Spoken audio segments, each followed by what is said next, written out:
Salut la compagnie, c'est Jules Melon et aujourd'hui dans Impro Ciné Critique, je suis retourné au cinéma, et oui, depuis la réouverture de mercredi, on se fait plaisir. Et après Mandibule, aujourd'hui, là, il y a quelques minutes, parce que j'ai parcouru quelques kilomètres pour me poser près d'un parc entre deux averses, pour faire cette vidéo dans la Melon Mobile, je suis allé voir Falling, qui n'est nul autre que le tout premier long métrage à la réalisation de l'acteur américano-danois Viggo Mortensen, que vous avez pu apprécier dans la trilogie du Seigneur des Anneaux, plus récemment dans Green Book.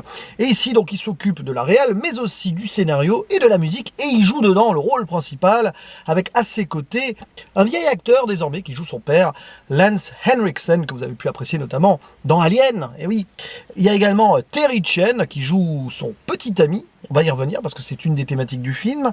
Sverrir Gunnarsson qui joue son père mais dans des flashbacks. Laura Linney, et oui, actrice qu'on a pu aimer dans Love Actually ou le Truman Show par exemple, qui joue sa sœur.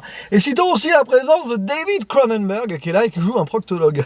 Ça m'a fait marrer.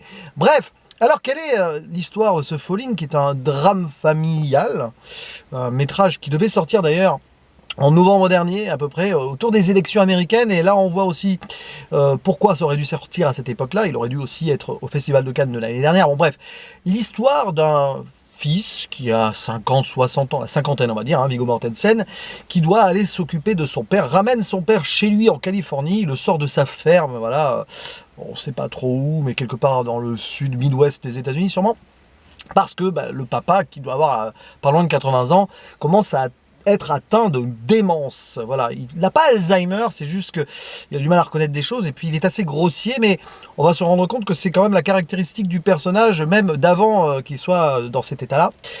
Et le problème, c'est que on va voir un père et son fils qui sont assez différents. Et un fils qui veut aider son papa, mais celui-ci ne veut pas se faire aider, c'est très compliqué, il insulte son fils pour des raisons très simple, malheureusement. Le père étant de la vieille Amérique, patriote, conservateur, républicain, a du mal à voir son fiston qui est homosexuel et démocrate, pour faire simple, et qui vit en plus en Californie, l'état le plus progressiste des États-Unis. Et donc on va vérifier... Ouais, c'est ça, on a un véritable drame, je vais y arriver, qui est potentiellement touchant sur la fin de vie d'un homme et aussi la connexion qu'il peut refaire ou non avec son fils et que son fils peut-il se reconnecter avec son père, tout ceci habillé de flashbacks où on voit donc Viggo Mortensen, son personnage qui s'appelle John, enfant, jeune enfant, adolescent, et le père donc qui s'appelle Willis, qui est plus ou moins un bon père, qui a quitté la mère, qui s'est remarié, tout ça, et puis ils ont eu aussi notre fille, bon, avec la première épouse, donc la vraie sœur, pour le coup pas demi-sœur, de John, etc. Donc relation familiale compliquée sur du passé et du présent, et puis voilà. D'où le titre d'ailleurs, Falling, on voit la chute d'un homme, Fall, et puis il est à la fin de sa vie, c'est la fin de l'automne, le début de l'hiver, la fin de l'existence. Et c'est un film que j'attendais au tournant, parce que j'étais très curieux de voir comment Viggo Mortensen allait gérer sa première réal. Je m'attendais à ce qu'il soit touchant et émouvant, parce que ça me touche beaucoup, les histoires autour des personnes âgées, relations père-fils, tout ça. Et oui, ce film fait mouche, c'est une réussite. Il y a les légers défauts qui vont avec le premier métrage. Je vais commencer par ceci. Disons que Viggo Mortensen, il a voulu vraiment marquer la dissension politique, les différentes visions du père et du fils. Parfois, c'est pas que ça va dans le too much ou dans le cahier des charges, c'est pas ça, c'est que ouais, c'est trop mis en avant. Il n'y avait pas besoin. À la rigueur, avec certaines discussions, ça passait tout seul. Le fait que donc le personnage de John, donc de Viggo Mortensen, soit homosexuel, ça c'est très bien géré et tout, vraiment.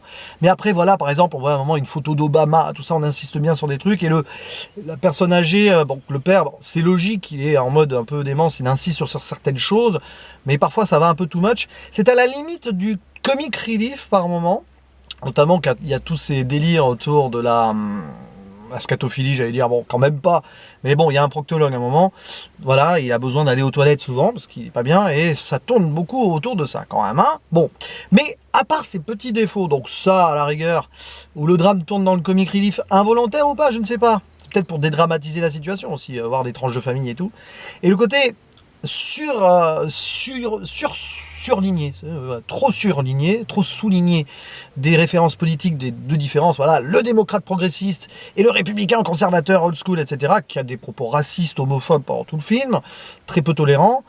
Ok, il y a un moment où tu vois l'idée, c'était peut-être pas besoin d'en mettre plus. Mais je peux comprendre cette bipolarisation ici, parce que c'est ce que Mortensen veut montrer.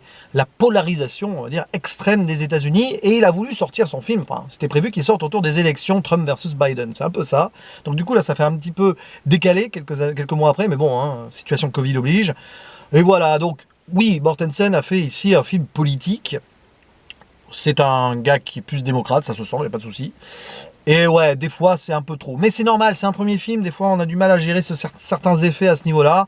Mais c'est vraiment le seul défaut d'un métrage qui est réussi, qui est juste, qui ne va pas dans le pathos sur le côté dramatique. Et ça, c'est vraiment bien pour un premier film. C'est pas autobiographique non plus pour Viggo Mortensen, même s'il a mis des choses à lui. Notamment, ses personnages sont d'origine danoise. C'est intéressant parce que lui-même est d'origine danoise. Et je pense que Lance Henriksen aussi, du moins d'un pays du Nord. Donc voilà, il y a quelque chose à lui quand même. Je ne sais pas quelles sont les relations avec son père. Voilà, j'ai pas trop creusé là-dessus. C'est pas vraiment ce qui s'est passé en tout cas pour lui. Surtout que son père était, je pense, vraiment danois, il me semble, à Viggo Mortensen, et pas américain, enfin, à vérifier, mais voilà. Et donc, comme je le disais, la gestion père-fils, au-delà donc du conflit politique et tout, des visions différentes, voilà, je pense aussi à ces scènes avec la sœur et le fils aux cheveux bleus et la fille avec des piercings. Bon, allez, ouais, ça montre aussi la modernité des États-Unis, les différentes communautés, c'est plutôt bien géré, on va y revenir après. Mais là, ouais, sur le côté drama, la tension et l'émotion qu'il peut y avoir entre les deux personnages, c'est terrible. Dès la première scène où on les voit ensemble à l'aéroport, au moment présent en tout cas, qui se fait suite à un flashback, le film s'ouvre un flashback où John, donc le personnage de Viggo Mortensen, vient de naître, et son père lui dit « Désolé de t'avoir mis au monde pour que tu puisses mourir ». C'est intéressant ça, déjà, c'est un petit écho par rapport à ce qui va se passer ensuite. Et donc cette terrible, ce déchirement entre le père et le fils, on voit le fils est dévoué à son papa, très gentil, mais le papa il veut pas, et c'est presque peine perdue. Et on va pas non plus rentrer dans le larmoyant, dans les gros conflits, c'est tempéré jusqu'à un moment final que je ne vais pas révéler ici, qui est magnifique, il y a quelque chose de magistral à la fin. Pas la toute fin où il se passe ce qui doit se passer, mais un peu avant cette fin. C'est assez terrible quand même, ça fait peur ce genre de film, voilà, comment tu peux gérer avec le temps et les années qui passent tes relations familiales, quelles qu'elles soient, du point de vue du père, du point de vue du fils, hein. Pareil aussi mère-fille ou mère-fils, enfin voilà, hein, tout ça. Et c'est très prenant, c'est très touchant, c'est vraiment bien dosé, ça verse pas dans le larmoyant facile, il y a une réflexion derrière sur que doit-on faire, voilà, c'est notre père, même s'il veut pas de nous, même si c'est difficile, on va s'occuper de lui jusqu'au bout, il y a un très beau message humaniste derrière, et voilà. Après, tous les autour, tout ce qui est autour, donc John qui est homosexuel, c'est intéressant parce qu'il s'est découvert homosexuel dans sa vie, il le dit, alors que son père, il pense que ça peut être génétique. Vous voyez, c'est ce genre de discussion-là que certains, un petit peu conservateurs, rétrogrades, n'arrivent pas à comprendre, hein, des choses trop progressistes ou qui n'acceptent pas, donc on est dans l'intolérance. Là-dessus, il y a des discussions intéressantes. Le côté communauté mise en avant, parce que ça aussi, c'est très fort. John et son petit ami, donc joué par Terry Chen, Eric, ont adopté, il me semble, hein, enfin, voilà, à moins que ce soit la fille d'un ancien, voilà, un ancien mariage de l'un des deux, je sais pas, ça n'a pas été trop précisé, mais ils ont pu, je pense, adopter, oui, ils ont adopté une fille qui est d'origine hispanique. Et c'est très intéressant parce qu'on les voit parler un mélange d'anglais et d'espagnol avec leur fille, hein, du Spanglish, et donc on montre le côté moderne de cette Amérique portée par la Californie, ça se passe en Californie, etc. Donc oui, ça peut être un peu trop souligné par moment, hein, comme je l'ai dit, mais c'est bien fait. Puis la petite fille, d'ailleurs, elle se rend compte que son papy est bizarre. Enfin, voilà. Il y a ce conflit générationnel sur 3 générations, alors surtout sur les 2, là, mais un petit peu la 3e aussi, qui est assez savoureux et qui est bien écrit. Le film est bien réalisé, bien écrit. Voilà. On voit que Viggo Mortensen, il a beaucoup observé les réalisateurs avec lesquels il a joué, et c'est très bien. Je pense qu'il a une très belle carrière de réal devant, lui, clairement. Parce que pour un premier film, c'est vraiment bien dosé là-dessus. Il y a encore quelques subtilités à trouver sur certains points, mais bon, le message est passé, vraiment. Et puis ouais, le beau jeu de cadrage, de lumière, c'est assez sobre, ça va avec l'histoire qui doit l'être sobre, on est dans l'intime et tout, les flashbacks, ça va, c'est bien géré, c'est pas trop pénible par moment, c'est assez savoureux les flashbacks, de voir comment le père éduque son fils à chasser le canard très jeune, après il y a le fils qui joue avec le canard mort dans la baignoire, comme quoi ça a peut-être pu le traumatiser, lui faire réfléchir sur certaines choses, le conflit à l'adolescence qui marque une rupture, il y a tout ça, et c'est ouais, c'est bien géré. Il y a des points dans le film où je me suis reconnu, parce que moi aussi j'ai voilà, une famille qui a un petit peu été décomposée, pas que mon père était conservateur et tout, pas du tout d'ailleurs, voilà.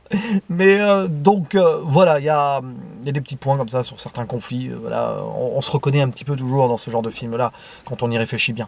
Parce qu'on a tous connu hein, le rapport au père, le rapport aux parents, hein, d'une manière ou d'une autre. Donc c'est un film intelligent, qui aurait pu être encore plus abouti. J'ai hésité, mais je vais mettre un gros 7 sur 10. Je pense qu'il y a une belle marge de progression encore pour Viggo Mortensen. Mais je vous le conseille, voilà, ce Falling. Comme je vous ai conseillé Mandibule mercredi. Comme je vous conseille d'ailleurs d'avance d'aller voir Le Dernier Voyage, que je verrai probablement, si tout va bien, lundi, mais je pourrai en parler que le mardi, il sera certainement plus à l'affiche et le mercredi prochain. Donc allez soutenir ce jeune film français aussi, SF de genre. Donc voilà, d'avance je le dis, même si j'aime pas le film, hein, si jamais c'est le cas, bah, tant pis, mais quand même, allez soutenir ce genre de métrage. Mais Falling aussi, n'hésitez pas, parce que je pense que si vous voulez passer un moment intimiste et réfléchir sur les relations familiales, ce film est fait pour vous. Il ne me reste plus qu'à vous dire à la prochaine. Ciao.